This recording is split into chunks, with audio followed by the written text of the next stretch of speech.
Ba'athana Rasulullah sallallahu alaihi wasallam wa amara alaina Aba Ubaidah radhiyallahu taala an. Kami diutus. Ini ada nanti di sini ni disebutkan ada ikan pausnya nanti di hadis ini. Ikan paus itu halal atau tidak nanti di sini ni.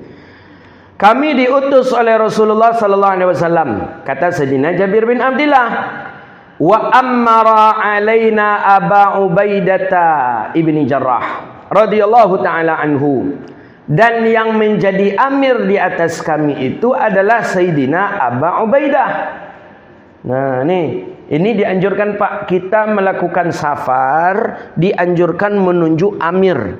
Itu Pak, itu penting Pak. Penting, ketua.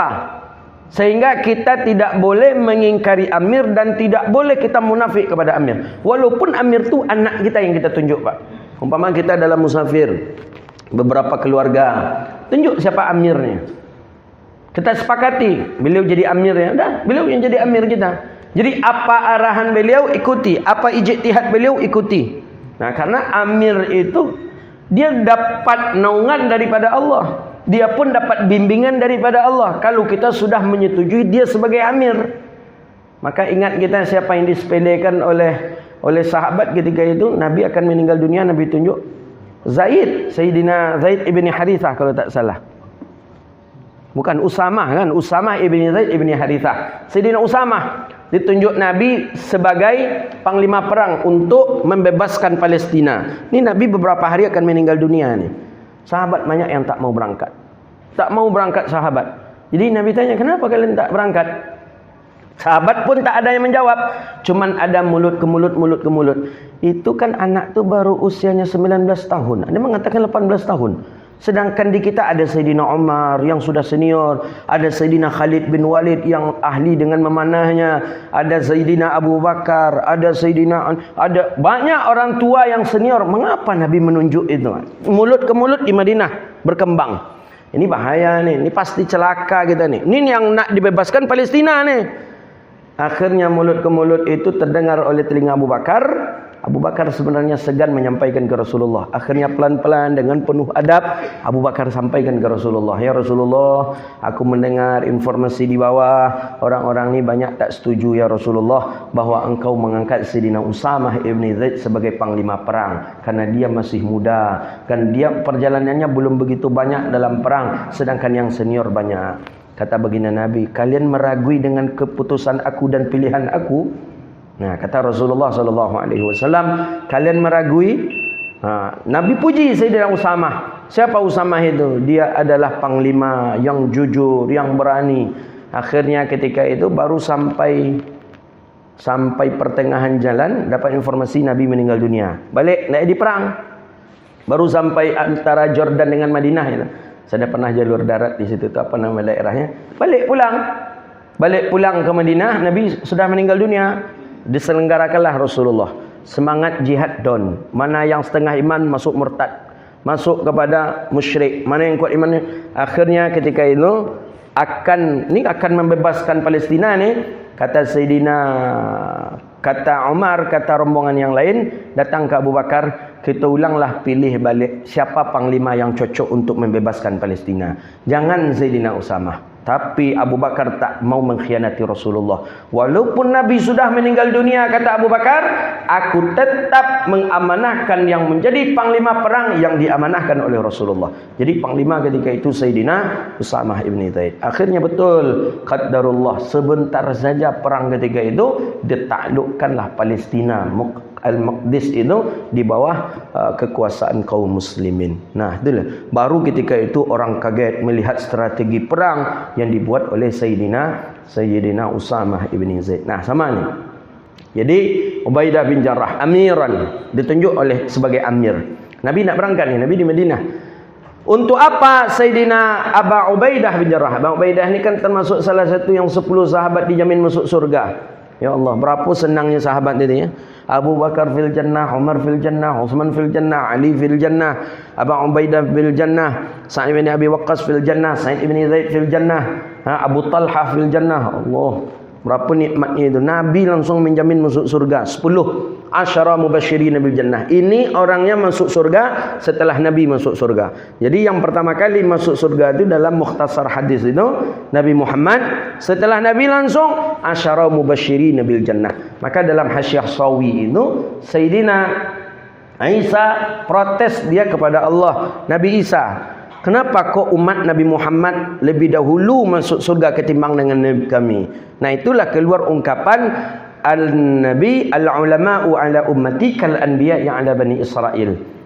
Al-ulama'u ala ummati, ulama di umatku itu sama setaraf dengan nabi di zamannya Bani Israel. Nah, oleh kerana itu nabi itu setaraf dengan nabi, maka tak boleh kita mencaci ulama, syatmul ulama. Maka dikatakan apa?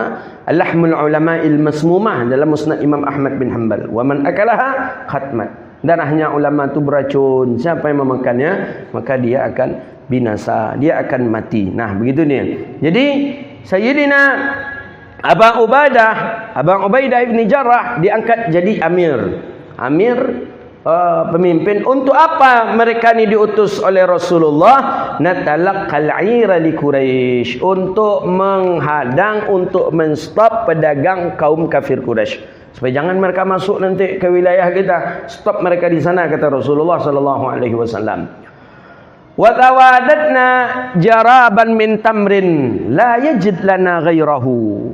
Kami berbekalan dengan sebiji kurma saja. Lam najid lana ghairu, tak ada selain dari itu. Itu aja makanan. Ya Allah, kau awak nak pai porang kan, tapi makanan cik kurma aja. Kalau nama di zaman awak tak kenal tu dah. Nak pai waktu ada kurmanya aja kan. Lagi gotong royong aja kalau tak ada makan-makannya tak datang orang. Ada nasi bungkusnya bertanya pula lu. Bahkan diumumkan pula tu disediakan snack atau disediakan makan siang baru laju. Pengajian pun macam tu. Disediakan kepala kambing katanya. Pada cik kepala je yang 5, yang kaki nak dapat lawan tadi mana, pahonya tadi mana. Nah tu. Ya, makanan ya memang beda. Kualitas iman sahabat dengan iman di kita beda. Cuman sebiji kurma berangkat jauh. Yu'tina tamran fakana Abu Ubaidah yu'tina tamratan dibagi-bagi cik surang dibagi tu. Ya Allah, cik surang sebiji kurma. Ada yang bercakap, faqila kaifa kuntum tasnauna biha? Apa bisa dapat dik cik kau kenya kecenya? Maksudnya kalau bahasa awaknya ikut untuk nama-nama cik gigi aja kenya kan. Apa yang dapat cik kurma pak? Sebiji kurma. Kau akan perang menghadang musuh. Makanan isi perut cuma sebiji kurma. Ya Allah ya Karim. Mantas naon? Apa yang bisa kami lakukan jika kau? Apa yang bisa dapat kau kenya? Faqala, kata Sayyidina Jabir, nasummuha namasuha kama yamussus sabi. Kami menghisap-hisapnya sebagaimana anak kecil menghisap akan jarinya. Hisap tadi. Macam mana kita makan apa? Apa yang berhisap-hisap ni? Permen ya. Dihisap dah tadi. Tu kurma apa? Awak kan orang ke pak kurma yang dihisap-hisap tadinya. Ya Allah ya Karim. Setelah itu, thumma nashrabu 'alaiha minal ma'. Kalau nengok orang Arab makan kurma, Allahu akbar.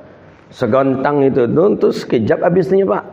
Laju dia pak. Memang itu makanan pokoknya. Laju dia. Tak ulang balik. Dan kualitasnya bagus-bagus. Apalagi hari ini, ya kualitas yang mahal ni. Makan buka. Macam kociknya. Kau kan pai orang dihisap-hisap tadi. Sebagaimana sesabi menghisap. Thumma nashrabu 'alaiha minal ma'. Kemudian kami pun meminum air.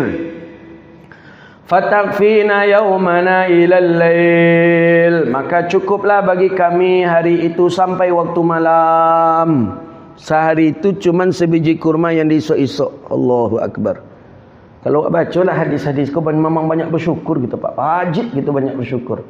Tak kan ada kita yang sehari itu isok-isok biji kurma tu, nak ada tu. Sebiji kurma. Dan kata Sayyidina Jabir, wa kunna nadrabu fi isiyana al-khabata thumma nabuluhu bil ma'i fanakuluhu. Dan kadang juga dalam perjalanan kami memukul, kami menumbuk-numbuk dedaunan, thumma nabuluhu bil ma', kami siram dengan air, fanakuluhu, kemudian kami makan. Daun-daun kayu. Tumbuk je tongkeknya. Hancur, ajai. Nah, itu dimakan oleh sahabat. Allahu Akbar. Fantalaqna ila sahilil bahri farufi'a lana ala sahilil bahri. Ketika sudah hampir sampai ke pantai, jadi orang pedagang Quraisy tadi masuk lewat jalur pantai dia. Nah, kami sudah hampir sampai ke pantai. Sahilil bahri farufi'a lana ala sahilil bahri kahayati kasibid dhahmi fa'ataina. Nampak oleh kami ada gundukan tinggi macam gunung. Thabit. Seperti gunung, macam gundukan tinggi seperti gunung di pantai itu. Kami datangi, fa'ataina, kami datangi. Rupanya fa idza hiya dabbatun tud'al anbara. Rupanya itu bukan gunung, tapi dia adalah hewan yang mati. Wa tud'a anbara, disebut oleh orang binatang itu, ikan itu disebut ikan anbara. Anbara ni ikan paus gitulah dia. Ikan paus terdampar, tapi besar macam gunung. Kalau dibaca riwayat hadis ke, sebesar masjid ni adalah ikan itu. Dah mati. Nah, ini hadis ni sahih ni. Terdampar, awalnya macam gunung. Jadi ketika ditengok, rupanya ikan. Ikan mati, ikan terdampar, ikan paus terdampar.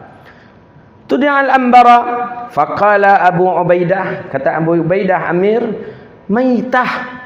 Ini bangkai ni. Jangan kita makan. Ni maitah. Ni bangkai. Thumma qala, sebagian thumma maitah, ini bangkai. Tapi setelah itu Abu Ubaidah mengatakan, la, ndak apa je dah kecik Abu Ubaidah ni balik. Bal nahnu Rasulillah sallallahu alaihi wasallam. Ndak apa je dah. Awak kau kan utusan Rasulullah. Kita ni kan perang fi sabilillah. Kita ini fi sabilillah. Kita ni utusan Rasulullah. Nak apa? Boleh. Nah, tu ujung awal masalah. Besar. Ikan paus ni besar. Memang kalau ikan paus saya pernah nengok dulu yang terdampar di padang tu besar, Pak. Besar. Sebesar tronton ada lebih kayaknya itu. Apalagi ini macam gunung katanya. Berarti besar itu. Macam gunung ya, mungkin hampir sebesar kapal besar itulah kan. Waqad turirtum faqulu. Sahabat mendekatinya, diambillah oleh sahabat. Makan oleh sahabat. Berapa lama sahabat di sana untuk nak menghadang menjaga-jaga perbatasan tadi? Faqamna alaihi syahra. Kami di situ ada sebulan. Sebulan makan ikan. Kanyang. Wa nahnu sulasu mi'atin hatta saminan, dan kami ada 300 orang. Sebulan di situ banyak awak 300 orang hatta saminan, sampai kami gemuk balik dari situ. Apa kau nak makan ikan daripada makan kurma taruh aja? Makan kurma taruh itu bertumbuk-tumbuk pula daun-daun. Akhirnya kau dapat ikan. Sebulan makan ikan taruh. Ya Allah ya Karim. Saminan. Bila mengatakan saminan, kami gemuk. Kami gemuk keseluruhannya. Berarti kalau orang kurui pun ketika itulah buan semasanya menggemuk, memperbaiki gizi itu. Fara'aituna na'tarifu min waqibin ainih wa qilalud duhna wa tanqa'u minhu fidara kathawri aw qadri sawr. Bayangkan untuk menuju matanya tu, mata-mata ikan paus tadi tu, butuh ke situ tangga. Naiklah sahabat, beberapa sahabat, untuk menyedot, menimba lemak yang ada di dekat mata tu. Berapa gudang ikannya dia ya? Masuk sahabat, masuk ke dalamnya. Bahkan wa akhadha minna Abu Ubaidah 13 rajulan. Bahkan Sayyidina Abu Ubaidah menyuruh 13 orang laki-laki masuk ke dalamnya. 3 boleh orang laki-laki, Pak. Syed buat 3, 4, 5, 6, 7, 8, 9, 10, 11, 12, 13, 14 boleh. 3 boleh. Mak sebanyak ikut masuk ke dalam matonya. Berapa gudang matonya tu? 13 orang laki-laki disuruh oleh Amir Abu Ubaidah bin Jarrah masuk ke dalam tu. Ambil, sedot lemaknya dari mata yang tadi tu. Ambil. Wa akhadha dil'an min adla'ihi faqamaha thumma rahala a'zama ba'ira ma'ana famarra min tahtiha. Bayangkanlah, untuk mengambil daging yang melekat di bawah tulangnya tadi. Itu apa caranya? Ambillah ba'iran, Ma'ir, onta yang paling tinggi, yang paling besar di antara kami. Siapa yang punya onta yang paling besar? Dari onta itulah kami berdiri mengambil tulang yang bagian di atas itu. Oh, bayangkanlah tu. Fatazawwadna min lahmihi wa syaiqihi. Kemudian kami berbekalan, kami potong-potong, kami ambil lah itu tu sebesar potongan anak lembu. Jadi diambil, dipotong sebesar potongan-potongan anak lembu. Yo puih lagi tu. Falamma qadimna al-Madinah, dah selesai sebulan kami balik. Dah balik tentu ya badan dalam keadaan gemuk sihat. Tak jadi perang dan musuh nak je nampak tu. Ya, karena musuh tadi rencana lewat situ. Karena orang sudah ramai tu tak mungkin mereka akan masuk 300 orang. Manakala kami sampai Madinah, fa'ataina Rasulullah. Kami datang kepada Rasulullah sallallahu alaihi wasallam, kami ceritakan keseluruhannya kepada Nabi. Kemudian faqala, apa jawaban Nabi tentang ikan tadi? Huwa rizqun akhrajahu Allahu lakum. Itu rezeki kalian yang Allah keluarkan untuk kalian. Itu rezeki kamu. Dek sabar mai esok apa tadi kau? Apa dek mai esok kurma tadi kau? Dek sabar seperti itu, Allah datangkan ikan yang besar kepada sahabat. Khairul lakum, akhrajallahu lakum. Itu rezeki untuk kalian, kata Rasulullah. Apa kata Nabi setelah itu? Fahal ma'akum min lahmihi syai'? Ada tak kalian bawa daging tu pulang, kata Nabi. Jadi Nabi, tak mungkin Nabi sekedar mandang cerita lama dari orang aja dah. Bawa pulang. Kau salah satunya kau kalau siap makan-makan. Kalau tak kan bercerita lama makan tu ke kawan aja nak. Kalau ingin menceritakan kita bungkuan dulu. Bungkuan sate tu atau baru kau tak lama duriannya ustaz. Lama dia. Itulah. Awak cik nyagik siko je bercerita je kawak lama durian kau. Bungkuan dia agian ya gitu dia. Mak kambing memang tak ada tu yang paling hebat masak kambing di situ dia. Ya mana? Dia cerita je dibawa ke di bungkuan ada nah. Kata Nabi, hal ma'akum min lahmi syai'? Ada tak kalian bawa pulang daging tu? Ada tak kata Rasulullah? Kata sahabat, ada ya Rasulullah. Kau ya Rasulullah, dia agian. Nabi makan, fatun'imuna. Fatun'imuna. Jadi kata Nabi, ada tak yang kalian bawa lagi yang kalian makan tu, kata Rasulullah? Fa'arsalah sahabat. Ada sahabat memberikan daging itu kepada Nabi. Fa'akalu. Kemudian Nabi memakannya. Hadis rawahu Muslim. Hadis sahih. Ini dalil. Ini sebagai dalil bahawa ikan, bangkai ikan boleh dimakan. Nah, Nabi pun memakannya. Kemudian hadis ini menunjukkan di balik kesabaran itu ada sesuatu yang kita tak duga. Mana tahu sahabat ada ikan besar. Sebulan makan ikan apa nak gapuk badan. Samanan kata sahabat. Kami pun gemuk. Biasanya makan tidak begitu cukup. Akhirnya Allah takdirkan, Allah balas kesabaran sahabat dengan keluarnya ikan. Ikan itu ikan besar dan sahabat pun menikmati dengan ikan itu.